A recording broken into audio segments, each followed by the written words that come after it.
Hi, TRIO Scholars. Thank you for joining me for this virtual workshop. If you're looking to learn more about requesting a letter of recommendation, this video is for you. As most of you know, my name is Jenna, and I'm the retention specialist for TRIO SSS here at Wenatchee Valley College. In this workshop, I'm going to talk about a few key areas. First, we'll talk about the situations in which you might need a letter of recommendation.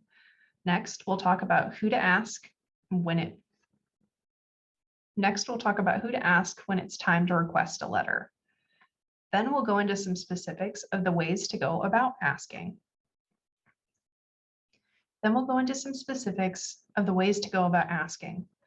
After that, I'll go through some specifics of what to look for in a great letter and what to do if you're asked to write your own. Finally, I'll give you some advice on what to do after your recommender writes you a letter. A letter of recommendation is a very helpful tool that can help make your application rise above the rest. Sometimes letters will be required, other times they may be optional. Either way, getting a great letter of recommendation will show others a side that they may not see from your transcripts or resume. You might be asked to provide a letter of recommendation when you apply for anything competitive. One place you're likely to see them is when you apply for scholarships, but you might also notice a spot on some college applications. Many of the public universities in our area leave them as an optional addition, but some colleges might require them. Asking for a recommendation letter, even when it's optional, might make the difference between being accepted and being waitlisted or denied. Outside of college, you might be asked to provide a letter of recommendation for an internship opportunity or a job. This is especially helpful if you're inexperienced or don't have recent work history in that area. While it might seem far off to think about, you may also need a letter of recommendation when you apply for promotions at work or when applying to graduate school. Developing the skills to ask for this now will help you down the road. When it's time to request a letter, make yourself a list of potential letter writers. Ideally, come up with a list of 3 to 5 people who might be helpful. Some people to consider are your current or former instructors, advisors, supervisors at work, or anyone that has knowledge of your skills and abilities. You should not request a letter of recommendation from friends or family unless that is specifically requested by your application. For many students, one of the hardest parts of getting a letter of recommendation is actually asking someone to write it for you. If you're feeling unsure, here are some suggestions to help set your letter writer and yourself up for success. This might seem obvious, but the first step is to directly and politely ask the person to write a letter for you. If you're asking multiple people, speak with each one individually. If you can meet with them in person, it's a great opportunity to explain a bit about your request. If you can't meet in person, consider inviting them to a quick Zoom chat. You can do this by sending them a quick email to ask if they're willing to write you a letter and offering a Zoom conversation to go more in depth. However you approach it, take a little time to prepare. Think about why you're asking this person. Did you do well in their class? Did they inspire you? What makes you want to ask that person? Also, tell your letter writer what the request is for. If it's a scholarship, tell them a little information about it. If it's for a college application, share a brief summary of your goals.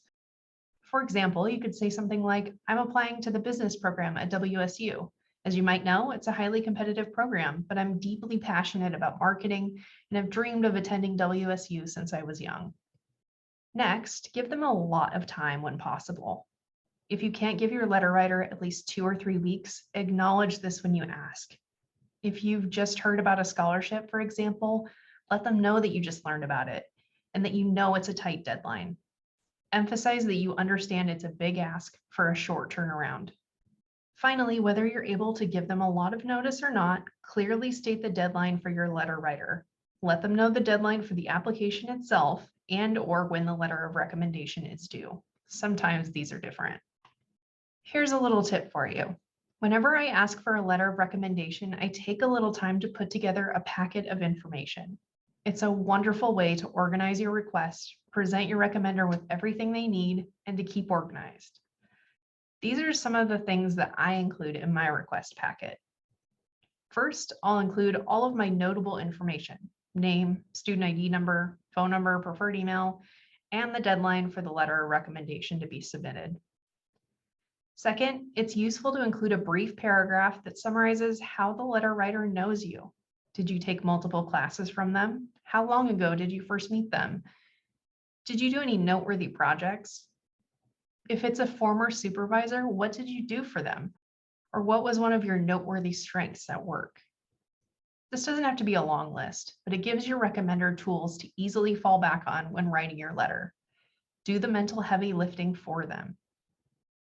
Next, provide them with your transcripts or your GPA. If you have any glaring negative spots, consider providing them with a brief explanation of what happened. If your GPA is lower than you'd like, acknowledge this to your recommender and ask them to emphasize other areas in which you have strengths. Briefly outline your education and career goals. Do you plan to pursue a bachelor's degree? Are you thinking about becoming an accountant or a nurse? Provide them with the aspirations you currently have. It's okay if your goals change in the future. Include a resume, even if you don't have a lot of work experience.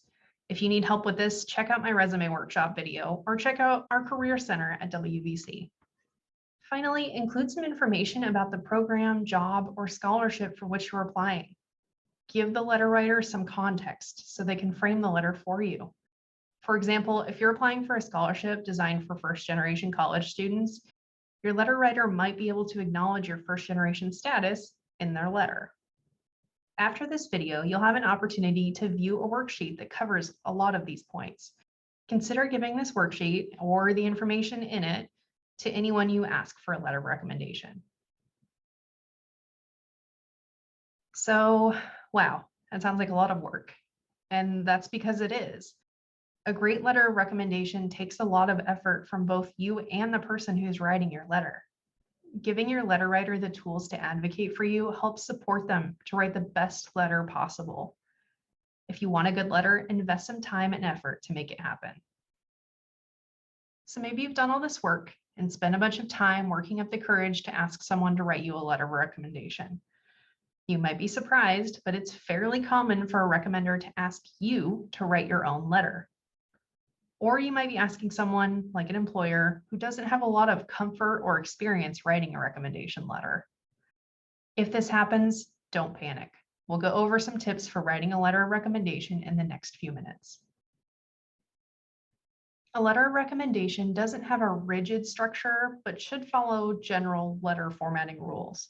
In the opening paragraph, the letter should introduce the recommender, the purpose of the letter, and give some information about how they know you. The body of the letter should be anywhere between 1 and 3 paragraphs. In this section, the letter writer will hopefully focus on your strengths and give specific examples to support these statements. This is why it's useful to give your letter writer as much information as possible. The conclusion of the letter should restate your strengths as a candidate. Ideally, a letter recommendation should be around 1 page, but it's okay to go into 2 if it's truly needed. Like I said before, you might encounter someone who has never written a letter before, or maybe you're writing one for yourself that someone else will sign. When this happens, you may be tempted to downplay your strengths and summarize in general terms. But if you're writing your own letter, keep this in mind. Does what you're writing apply to any student or just to you? If it's too general, it won't help you very much. Look at this example. Jenna is a hardworking student. She has submitted all assignments in a timely manner and regularly attended classes. She actively participates and has done well in my English class. Sure, this is an acceptable few sentences here. There's nothing negative or wrong with the things that are said, but it is vague. If you are writing your own letter and have an opportunity to be more specific, do so. A strong letter will stand out and make your application shine. If someone asks you to write your own letter of recommendation, use it as an opportunity to show how you are different. Look at how the example below compares to the previous one. Jenna is reliable and demonstrates her commitment to her education by actively attending classes, office hours, and asking questions.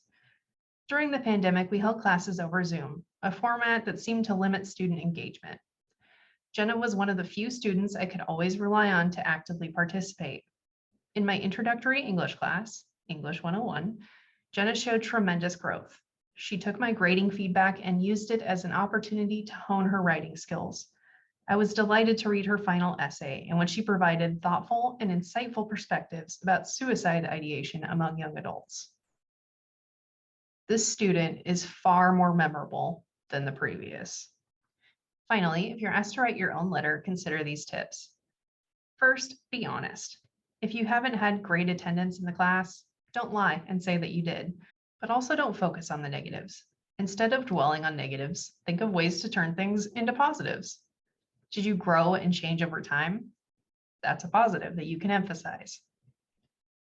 Don't just restate the same things that are on other materials you're providing in your application. That doesn't really add any value. Think about what your recommender would actually know about you. If they're an instructor, can they talk about your work experience? Maybe. They might be able to say that you hold down a full-time job while taking care of a family and attending classes, but they likely won't be able to talk about the specifics of the job unless you've told them. Frame things from their perspective. Advocate for yourself and use this as an opportunity to shine. Don't be shy. When you're done, proofread it. Read it out loud, spell check it, and have someone else look it over. Mistakes are very easy to make. Check, check, and recheck. When you present it to the letter writer to sign, ask them to review it. They may want you to make edits, or they may take what you've written and make changes of their own. Either way, that's okay. When you've gotten through all of this, your letter is done and you've turned in your application, you may be tempted to move on to something new. But wait, this is an opportunity to circle back and express your gratitude to your recommender. You can send them a thank you card or an email. However you do it, be sure to thank them. And if you've never written a thank you note before, here are a few general tips. This is a great practice to get into, especially in your academic and professional life. Your letter can be simple with a polite greeting. Unless they've asked you to call them something else, go with a formal title. Be sure to actually say thank you somewhere in your letter and let them know what you're thanking them for. If you want, add something hopeful about the future or include an anecdote. End with a thank you and be sure to include your name. I hope you have a little more confidence in your ability to ask for a great letter of recommendation.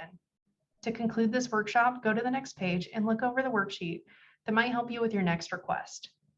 Finish up with our brief questionnaire to receive credit for this workshop. And remember, we're here to help you. We're happy to write you letters of recommendation or provide you with support or guidance. You're always welcome to reach out to us.